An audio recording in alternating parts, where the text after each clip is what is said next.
네, 안녕하세요. 오늘은 동사 파트에 대해서 설명하도록 하겠습니다. 자, 동사 파트가 어법 문제에 나온다. 즉, 동사의 밑줄이 그어져 있고 그게 맞는지 틀린지를 묻는 문제가 나오면 저희는 어떤 걸 확인해야 될까요? 네, 그걸 먼저 두 가지 단계로 설명을 드릴 건데, 자, 다시 동사 부분에 밑줄이 그어져 있고 이게 맞는지 틀린지를 묻는 문제가 나왔습니다. 그러면 저희가 첫 번째로 해야 될 단계는 바로 그 자리가 동사 자리인가를 확인해야 됩니다. 자, 한 문장에는 동사가 하나밖에 올 수 없어요. 그렇기 때문에 그 문장에서 주어가 있는데 동사가 없다. 그러면 그 밑줄 친 단어가 동사가 돼야겠죠.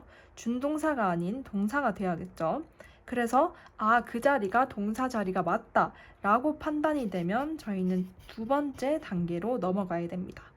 그 자리가 동사가 와야 되는 게 맞다면 저희는 세 가지를 확인해야 되는데, 첫 번째는 수를 확인해야 되고요.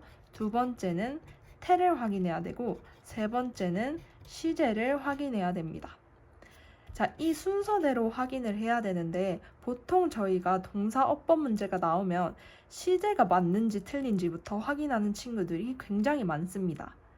왜냐하면 시제 문제가 어렵기 때문에 나는 시제를 잘 모르기 때문에 이 문제는 시제가 틀렸을 거야 라고 하면서 시제 부분을 먼저 의심하기 시작하는데, 사실 시제는 글쓴이의 재량이 많이 담겨져 있어요. 예를 들어서 글쓴이가 그걸 습관으로 말하고 싶으면 현재형으로 쓰는 거고요. 습관으로 말하기 싫다라고 하면 현재형으로 쓰지 않을 수도 있어요. 같은 내용이지만 글쓴이의 의도가 굉장히 담기는 게 시제이기 때문에 생각보다 시제를 어법 문제로 내기에는 조금 까다로운 면이 있습니다. 굉장히 주관적이니까요. 그래서 시제 문제인지 아닌지는 세 번째로 판단을 하고, 저희가 더 중요하게 봐야 될 건 수, 태를 먼저 확인해야 됩니다. 자, 그러면 밑줄 찐 그 자리가 동사가 오는 게 맞다면 첫 번째로 확인해야 되는 게 수라는 의미인데, 자, 수는 동사에서 뭘 의미해요? 바로 단수인지 복수인지를 확인하죠. 단수인지 복수인지를 확인하려면 뭘 확인해야 돼요? 바로 주어를 확인해야 됩니다. 이 주어가 단수인지 복수인지를 확인해서 복수면 복수동사, 단수면 단수동사를 쓰면 되겠죠. 자, 근데 수 문제는 이렇게 기본적인 개념만 적용되는데 왜 친구들이 어려워하냐면 굉장히 예외도 많고 외워야 되는 경우도 많기 때문이에요. 자, 이거를 조금 이따가 9가지의 경우로 말씀드릴게요. 그러면 이 9가지만 알면 수 문제는 싹 잡을 수 있기 때문에 오늘 확실히 잡고 간다고 생각하시면 될 것 같습니다. 그러면 수까지 확인을 했다. 즉, 밑줄 친 부분의 동사가 수는 일치한다. 수는 주어랑 일치한다. 그러면 태가 잘못됐는지를 확인해야 됩니다. 자, 태가 잘못됐는지 확인하기 위해서도 저희는 1단계, 2단계로 나눠서 단계를 구분할 건데 이것도 이후에 더 자세히 설명드리겠습니다. 이것도 제가 설명드릴 2단계만 거치면 태는 확실하게 잡을 수 있습니다. 그럼 세 번째 시제는 저희가 어법의 끝이라고 생각해야 돼요. 모든 걸 다 확인했을 때, 즉 동사 자리도 맞고 수도 맞고 태도 맞다 라고 하면 마지막에 의심해야 되는 게 시제입니다. 그러면 이 시제에서도 평가원에서 확실히 문제를 낼 수 있는 파트는 두 가지로 정해져 있어요. 왜? 다른 거는 글쓴이의 의도가 굉장히 반영되기 때문에 애매한 부분이 있습니다. 그래서 이 확실한 두 문제를 평가원에서 내려고 하는데 그 파트가 어디인지도 이후에 설명드리도록 하겠습니다. 그래서 오늘은 이 전체 파트를 설명드리면서 동사는 확실하게 잡아간다 라고 생각해 주시면 되겠습니다. 자, 그러면 첫 번째로 수 부분을 설명드리도록 하겠습니다. 자, 어법 문제에서 동사의 밑줄이 그어져 있다. 그리고 그 자리가 동사 자리가 맞다 라고 하면 첫 번째로 확인해야 될 게 뭐라고요? 바로 수입니다. 즉, 단수인지 복수인지를 확인하자 라는 건데, 단수인지 복수인지를 확인하려면 저희가 뭘 확인해야 돼요? 바로 주어를 봐야 되죠. 주어가 단수 주어인지 복수 주어인지를 확인해야 단수 동사를 쓸지 복수 동사를 쓸지 정할 수 있죠. 그러면 이 간단한 개념이 왜 어렵냐? 바로 주어가 길 수 있기 때문이에요. 어떨 때 주어가 길어질까요? 바로 수식어가 많을 때 주어가 길어질 수 있죠. 그렇기 때문에 그 긴 주어 속에서도 실질 명사를 찾아서 주어와 수를 일치시켜 줘야 됩니다. 그러면 그 예시를 제가 적어 볼게요. 자, 이 문장이 있다고 생각해 볼게요. The only way to understand words of which we do not know the meanings is to see them in use in context. 자, 여기서 주어가 어디서부터 어디까지예요?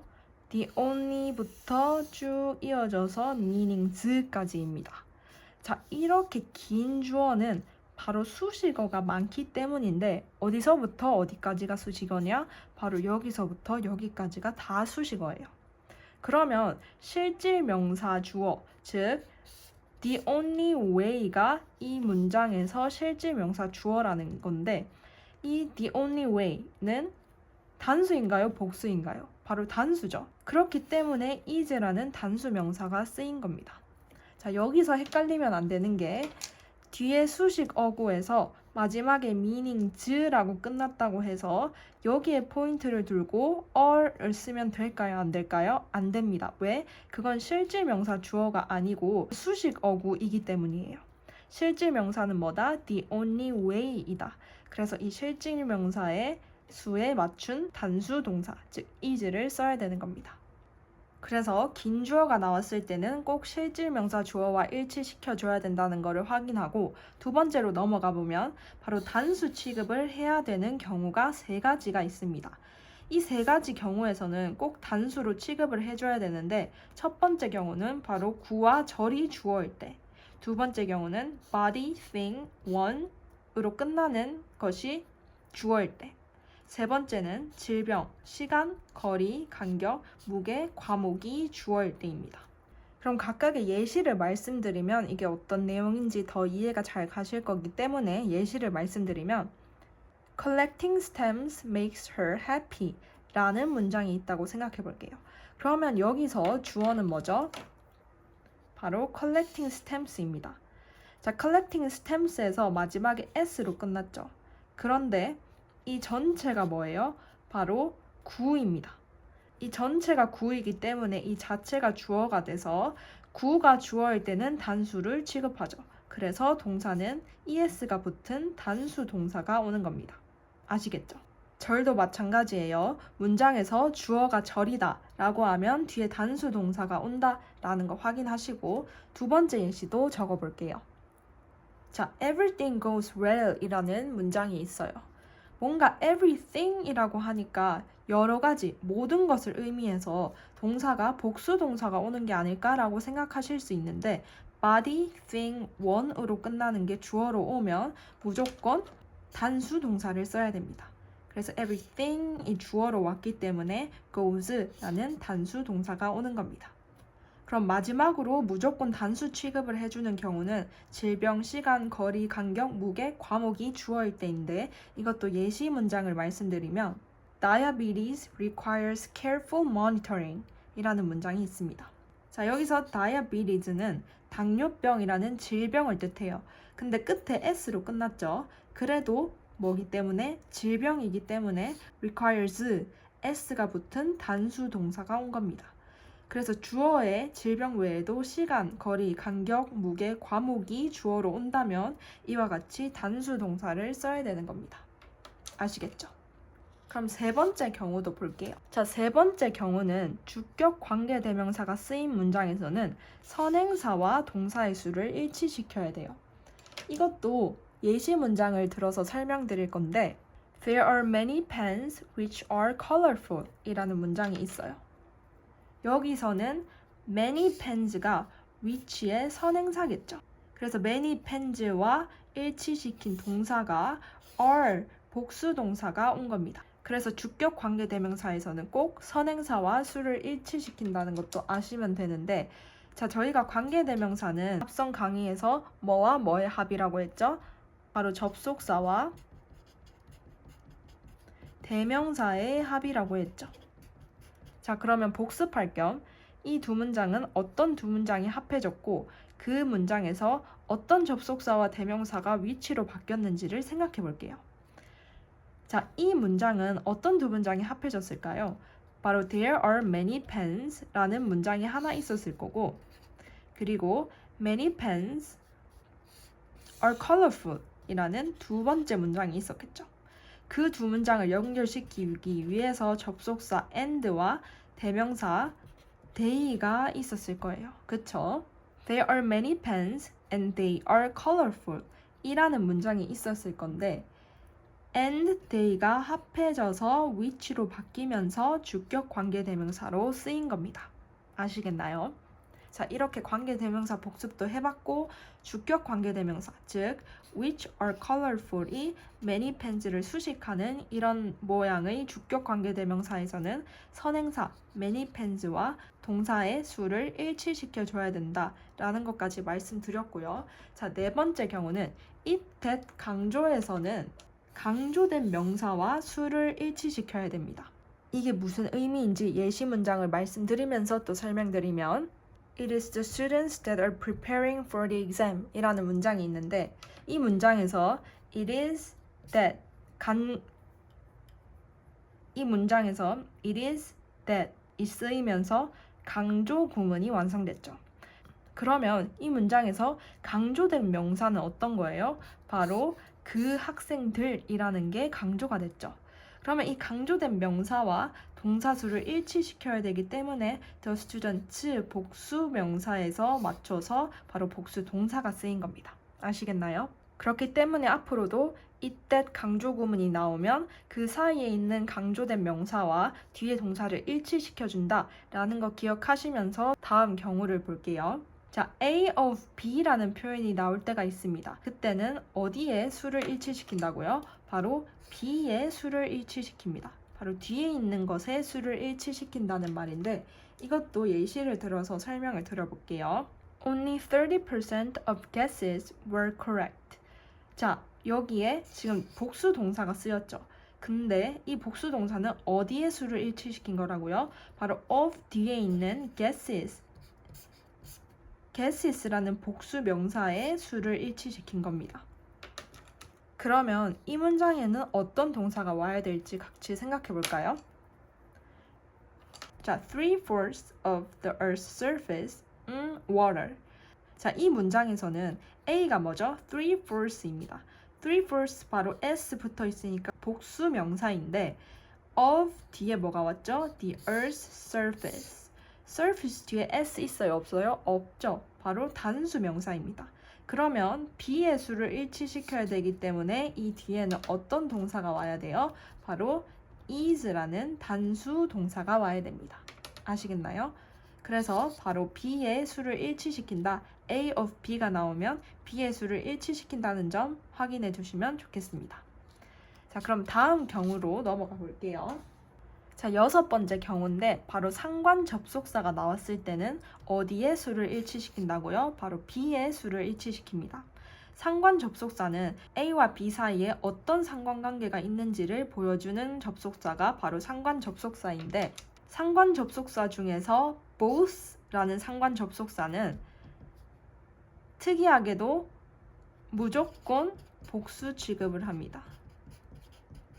이것만 무조건 복수 취급을 해줘요. B에 일치시키는 게 아니라 both는 무조건 복수 취급을 해줍니다. 그 외에 not only A but B, B as well as A, either A or B, neither A nor B 이 모든 상관 접속사는 바로 B의 수를 일치시키기 때문에 이 부분에 주목해서 문제를 풀어주시면 되겠습니다. 자, 이 표현들 중에서도 예시 문장을 설명드리면 a pencil as well as an eraser prepared. 자, 이 문장에서는 as well as라는 상관 접속사가 사용됐죠. as well as는 앞에 부분이 B입니다. 유일하게. 그래서 as well as만 앞에 부분이 B다 라는 거를 외워두면 다른 거는 뒤에 부분이 B이기 때문에 암기하기 쉽겠죠. 그러면 앞에 있는 B 부분이 a pencil이니까 여기에 뭐가 와야 돼요? 바로 is라는 단수 동사가 와야겠죠. 아시겠나요? 그래서 B 부분을 확인해서 is라는 단수 동사가 왔다 라는 거 확인해 두시고 다음 7번 부분으로 넘어갈게요. 자, 7번 부분은 the number of, a number of으로 시작하는 표현이 분명히 나올 거예요. the number of라는 표현이 사용됐을 때는 단수 동사를 써야 되고요.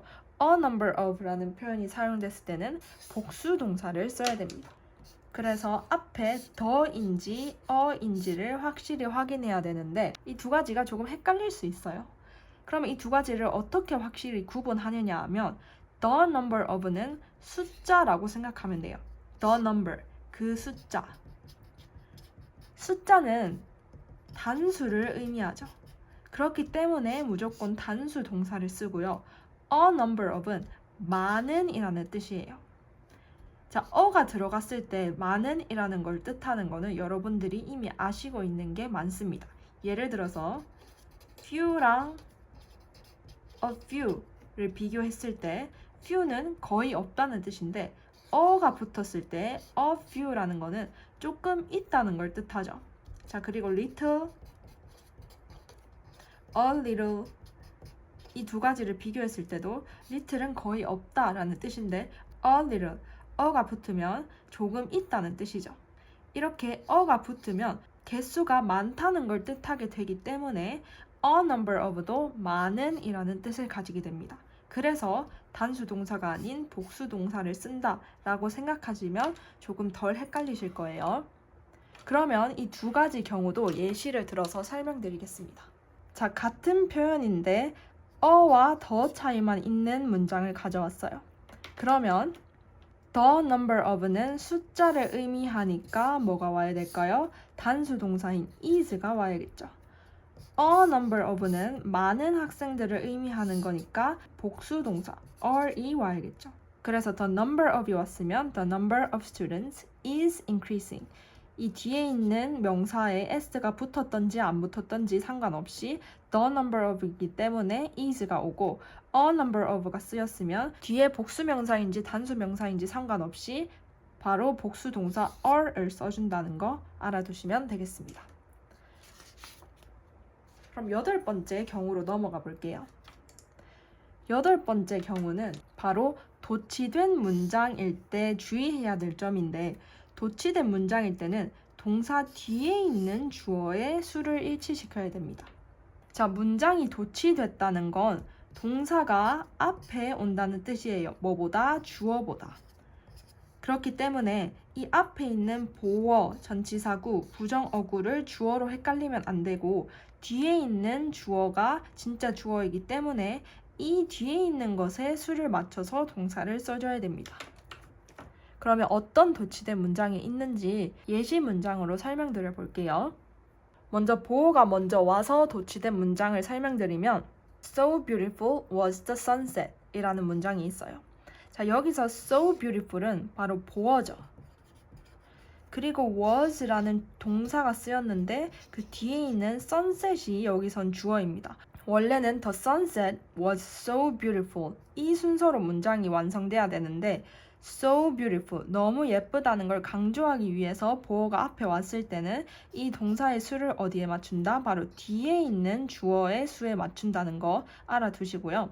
여기서 헷갈리면 안 되는 게 앞에서 단수 취급하는 것에 구와 절이 주어면 무조건 단수 취급을 한다고 했죠. 그런데 이 so beautiful을 구나 절로 생각을 해서 단수 취급을 그냥 해버리면 안 됩니다. 이건 보어이기 때문에 도치가 됐구나 라고 생각을 하면서 뒤에 있는 주어를 확인해서 was라는 단수 동사를 써야 된다 라는 거 확실하게 기억해 두시고요. 전치사구가 먼저 와서 도치된 문장을 보여드리면 At the end of the trunk, 뭐뭐뭐 to muscles 라는 문장이 있는데 이 문장에서는 at이라는 전치사구가 먼저 왔죠.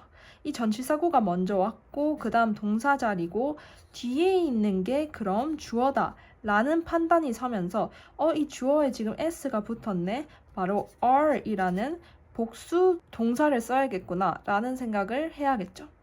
아시겠나요? 그래서 전치사 구가 앞에 왔을 때는 도치가 됐구나라고 생각을 하면서 뒤에 있는 주어에 주목해야 된다는 점 확인해 두시고요. 마지막으로 부정어 구가 앞으로 와서 도치된 문장도 말씀드릴게요. 바로 Never have I seen such a beautiful thing 이라는 문장에서 never 라는 부정어가 왔어요. 부정어구나 부정어가 앞에 오더라도 도치가 된 건데 never 라는 부정어가 앞에 왔을 때 도치가 됐구나 라는 생각을 하면서 동사 뒤에 있는 I, 주어를 확인합니다.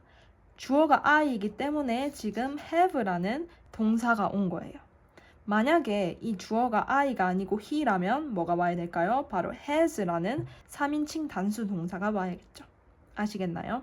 그래서 도치된 문장, 즉 보어가 앞에 오거나 전치사구가 앞에 오거나 부정어 또는 부정어구가 앞에 오면 도치가 됐구나. 그렇기 때문에 동사 뒤에 있는 주어에 수를 일치시켜야겠구나 라는 걸 생각해 두셔야겠고요. 수일치의 마지막 경우, 즉 9번째 경우는 그 밖에 헷갈리는 수일치를 설명해 뒀어요. 먼저 돈이나 날짜가 주어로 오면 굉장히 헷갈리는데 확실하게 설명드리면 명확하면 단수고요. 명확하지 않으면 복수입니다. 어떨 때? 돈일 때. 그리고 날짜일 때는 정의를 내리면 단수고요. 나머지는 복수예요. 이걸 설명만 드리면 조금 헷갈리실 수 있어서 예시로 들어서 말씀드릴게요. 자, 먼저 돈 경우부터 볼게요. $5, $5라는 명확한 돈을 제시했어요. 그러면 뒤에 있는 동사가 뭐가 와야 된다고요? 바로 단수인 is가 와야 돼요.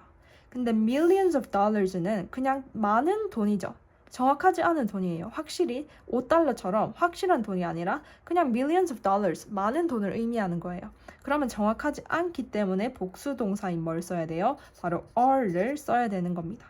그럼 날짜에서는 2 years 뒤에 어떤 내용이 왔어요? Not a short time.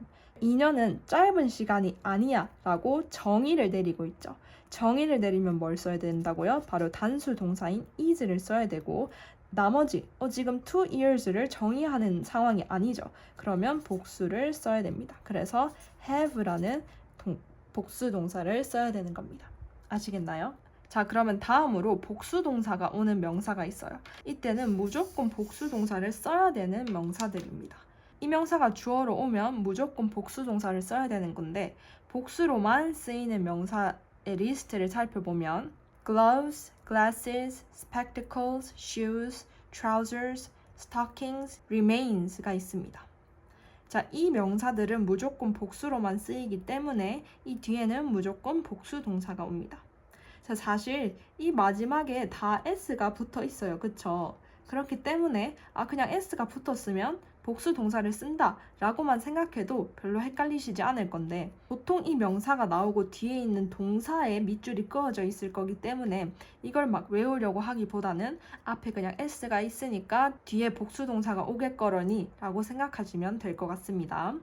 그리고 더 플러스 형용사는 무조건 복수 명사입니다. 예를 들어 볼게요. The rich 아니면 the poor와 같이 부자들, 가난한 사람들처럼 더의 형용사가 붙으면 무조건 복수 명사의 의미가 돼요. 자, 문장으로 예시를 들어보면 The rich do not work alone. 더 플러스 형용사가 복수 명사가 되면서 뒤에 복수 동사인 do가 왔죠. 보통 더의 형용사가 붙으면 사람이라는 의미가 돼요. 근데 그 사람이 특정한 한 사람이 아니라 그 형용사의 특징을 가진 전체 사람들을 대표하는 말이 되기 때문에 복수 명사가 되는 겁니다. 그래서 더 플러스 형용사는 사람들의 특징을 나타내서 그게 복수 명사가 되기 때문에 뒤에는 복수 동사가 와야 되는 겁니다. 아시겠나요? 자, 그럼 지금까지 저희가 동사 문제가 나왔을 때 그 밑줄 친 동사가 동사 자리가 맞다 라고 하면 첫 번째로 확인해야 되는 수 부분을 9가지 경우로 나눠서 확인해 봤습니다. 그럼 두 번째로 확인해야 되는 건 뭐였죠? 맞아요. 바로 태였죠. 그러면 이제 태 부분은 어떻게 2단계로 확인해야 되는지 말씀드릴 건데 자, 태를 확인할 때도 저희가 제일 중요한 거는 바로 해석입니다. 해석을 잘 해야 수동태를 써야 되는지 능동태를 써야 되는지 확실하게 알 수 있어요. 그래서 태를 따질 땐 해석을 잘 해야 되는데 그 전에 첫 번째 단계로 해결해야 될 게 있습니다. 바로 동사를 봤을 때 수동태 불가 동사인지를 확인해야 돼요.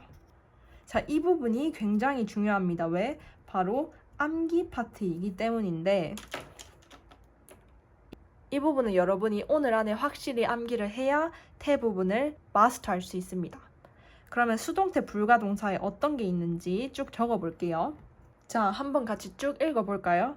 seem, appear, look, live, arrive, stand, happen, occur, take place, remain, belong to, consist of.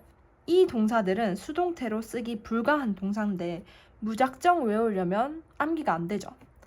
그래서 각 동사들이 왜 수동태로 불가한지를 이유를 조금 생각해 보면서 외워보는 거예요.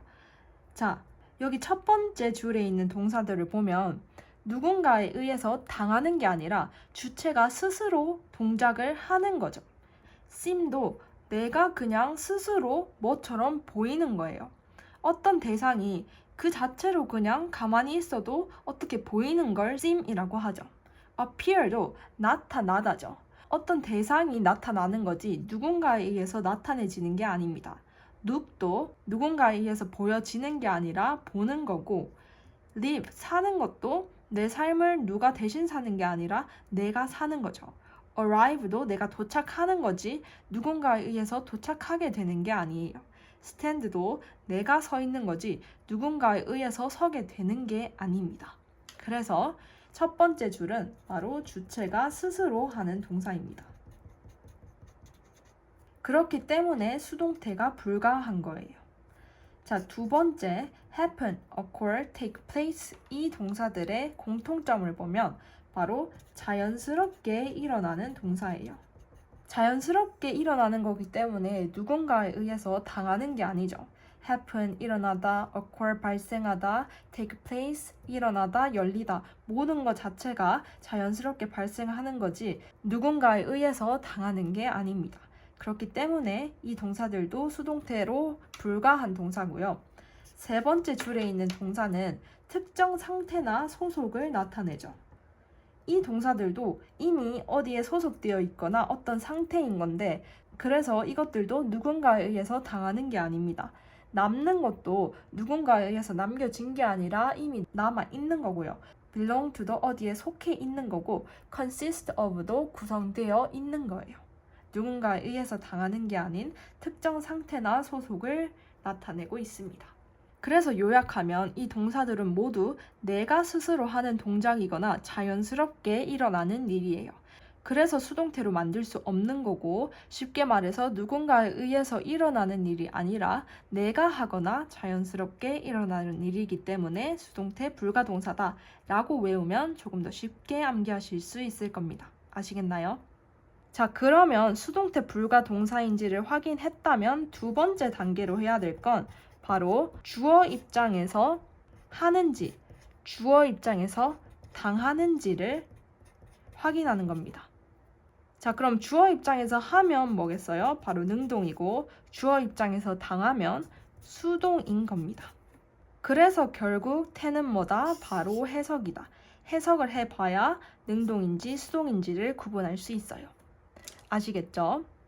자, 그래서 두 번째 태 확인하는 방법은 이렇게 정리할 수 있겠고 마지막으로 어법의 끝이라고 할 수 있는 뭐가 나왔어요? 시제가 나왔습니다. 자, 시제는 앞서 말씀드린 것처럼 평가원에서 내는 파트는 두 가지밖에 없어요. 왜? 다른 파트는 글쓴이가 자의적으로 표현할 수 있는 부분이기 때문에 굉장히 애매해서 기준이 모호하다. 기준이 모호하면 평가원에서 문제를 낼 수 없기 때문에 확실한 부분인 두 가지만 나옵니다. 그러면 그 두 가지 중에서 첫 번째는 뭐냐면 바로 과거와 현재 완료를 비교하는 부분이에요. 자, 과거와 현재 완료의 차이는 이 시점이 현재고 이 시점이 과거일 때 과거는 이 순간을 말하죠. 근데 현재 완료는 과거부터 현재까지 쭉 영향을 미치는 걸 현재 완료라고 합니다. 그래서 더 정확하게 말씀드리면 과거는 점의 시제라고 할 수 있어요. 왜? 바로 이 순간이니까. 그래서 고정된 시제를 의미하고 과거는 현재와 상관이 없어요. 그에 반해서 현재 완료는 쭉 이어지는 선의 시제죠. 과거부터 지금까지 쭉 이어지고 있는 거예요. 그렇기 때문에 고정되지 않고 움직임을 포함하고 있는 시제라고 생각하시면 되고, 두 번째로는 현재와 상관이 있습니다. 과거와 달리. 그래서 이 두 가지 차이점을 비교해 보면서 문제를 풀면 과거와 현재 완료를 구분하실 수 있고요. 자, 두 번째로 나올 시제 문제는 바로 과거와 대과거를 비교하는 문제입니다. 자, 과거가 이 시점이라면 대과거는 언제예요? 바로 과거보다 더 과거의 시점이죠. 대과거는 어떻게 표현해요? 바로 had 플러스 pp로 표현을 하는데, 여기서 중요한 건 대과거가 있으려면 뭐가 있어야 돼요? 바로 과거의 포인트가 있어야 돼요. 과거의 포인트도 없이 대과거가 나올 수는 없습니다. 그래서 대과거가 나오려면 명백한 시간 부사가 있어야 됩니다. 만약에 명백한 시간 부사가 없다면 대과거가 나올 수도 없어요. 왜? 과거의 표현도 없었기 때문에 그거보다 더 전인 대과거는 있을 수 없는 거예요. 아시겠나요? 그래서 시제에서는 이 두 가지 경우만 나온다. 그래서 이 두 가지 경우를 확실히 잡아둬야 된다 라는 걸 알아두시면 되겠습니다. 자, 그러면 저희 다시 처음으로 돌아가서 정리를 한번 해볼게요. 자, 오늘 배운 파트는 바로 동사 파트였습니다. 동사의 밑줄이 그어진 어법 문제를 봤을 때 첫 번째로 확인해야 되는 건 그게 동사 자리인가를 확인해야 됐죠. 그럼 그게 동사 자리가 맞다면 세 가지를 확인해야 됐는데, 첫 번째는 수, 두 번째는 태, 마지막으로는 시제를 확인해야 됐습니다. 수 문제에서는 9가지 경우가 있었는데, 이 9가지 경우로 단수 동사를 써야 되는지 복수 동사를 써야 되는지를 확인해야 됐어요. 자, 긴 주어가 나왔을 때는 아무리 주어가 길어도 수식어가 많은 거기 때문에 수식 어구를 제외한 실질 명사의 주어와 동사를 일치시켜 써야 됐고요. 이 세 가지 경우에서는 무조건 단수 취급을 해야 됐기 때문에 이 세 가지 경우에는 그 뒤에 단수 동사를 써야 됐습니다. 그리고 세 번째로 주격 관계대명사 문장이 나오면 선행사의 수와 일치를 시켜야 됐고, it is that 강조 구문에서는 강조된 명사와 수를 일치시켰어야 됩니다. 그리고 A of B라는 표현이 나왔을 때는 뒤에 있는 B의 수를 일치시켰어야 됐고요. 여섯 번째, 상관 접속사가 나왔을 때는 both라는 상관 접속사가 쓰였을 때는 항상 복수 취급을 하지만 밑에 있는 상관 접속사가 쓰였을 때는 B 부분에 일치시켜서 동사를 써야 됐습니다.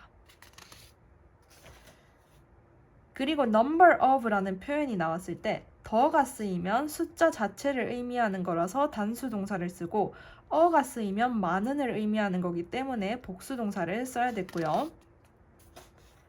도치된 문장에서는 동사 뒤에 있는 주어의 수와 일치시켰어야 됐습니다.